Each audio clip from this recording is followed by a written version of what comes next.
శ్రీకృష్ణ. ఓం నమో భగవతే వాసుదేవాయ. మహాభారతం యొక్క 4వ భాగానికి స్వాగతం. గత ఎపిసోడ్ లో విచిత్ర వీర్యుడు సంతానం లేకుండా మరణించడంతో హస్తినాపురం మరో సంక్షోభాన్ని ఎదుర్కొంది. ఇప్పుడు ఆ సంక్షోభానికి పరిష్కారంగా వ్యాస మహర్షి ప్రవేశిస్తారు. సత్యవతి తన కుమారుడైన వ్యాస మహర్షిని పిలిపిస్తుంది. అతడు పరశురాముడు, సత్యవతి కుమారుడు. వ్యాసుడు ధ్యానం చేస్తూ అగాధ జ్ఞానాన్ని పొందుతున్నాడు. సత్యవతి తన కోరికను వెల్లడిస్తుంది. నాకు మనవల్లో అవసరం. నీవు నియోగం ద్వారా నా కోడళ్లకు సంతానం ఇవ్వాలి. వ్యాసుడు మొదట అంబిక వద్దకు వెళ్తాడు. ఆమె భయంతో కన్నులను మూసుకుంటుంది. దాని ఫలితంగా జన్మించిన శిశువు జన్మతః అంధుడు, ధృతరాష్ట్రుడు. తర్వాత అంబాలిక వద్దకు వెళ్తాడు. ఆమె వ్యాసుణ్ణి చూడగానే ముఖం రంగు మారుతుంది. ఫలితంగా పాండు జన్మిస్తాడు. కాని ఆయుష్ తక్కువ, పల్చని శరీర నిర్మాణం. మూడోసారి అంబికకు బదులు తన దాసిని పంపుతుంది. ఆమె వ్యాసునకు సద్భావంతో సహకరిస్తుంది. దీనివల్ల విదురుడు జన్మిస్తాడు. తక్కువ కులంలో జన్మించినప్పటికీ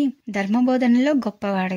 ఈ ముగ్గురు కుమారులే ధృతరాష్ట్రుడు కౌరవుల తండ్రి, పాండు పాండవుల తండ్రి, విదురుడు ధర్మశాస్త్రజ్ఞుడు, న్యాయవాది. వ్యాసుని నియోగం వల్ల రాజవంశం కొనసాగింది. కానీ అదే భవిష్యత్తులో గొప్ప యుద్ధానికి బీజం వేసింది. మున్ముందు పాండు ధృతరాష్ట్రుల జీవితం ఎలా ఉంది నెక్స్ట్ పార్ట్ లో తెలుసుకుందాం. Please like, share and subscribe. Thanks for watching. జై శ్రీకృష్ణ.